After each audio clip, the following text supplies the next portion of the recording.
અંકલેશ્વરમાં શ્રીજીની આગમન યાત્રા દરમિયાન ડીજેનો ટેમ્પો રિવર્સ આવતા એક બાળકનું મોત થયું છે, જ્યારે અન્ય 3 બાળકોને ઈજા પહોંચતા સારવાર અર્થે ખસેડવામાં આવ્યા છે.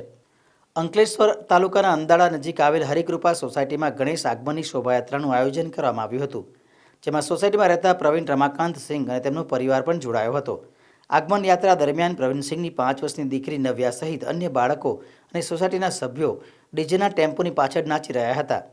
તે દરમિયાન ટેમ્પો અચાનક જ રિવર્સ આવી જતાં બાળકો પર ફરી વળ્યો હતો, જેમાં ગંભીર ઇજાના પગલે 5 વર્ષીય નવ્યાનું મોત નીપજ્યું હતું, જ્યારે દિયાન, જનક અને ક્રિષ્ના નામના બાળકોને ઇજા પહોંચતા તાત્કાલિક સારવાર અર્થે હોસ્પિટલમાં ખસેડવામાં આવ્યા હતા. દરમિયાન પોલીસની પ્રાથમિક તપાસમાં એવું જાણવા મળ્યું હતું કે ડીજેના ટેમ્પોના ચાલક રાકેશ નામના ઈસમે ટેમ્પો સોસાયટીમાં રહેતા ચિરાગ વ્યાસ નામના ઈસમને હંકારો આપ્યો હતો.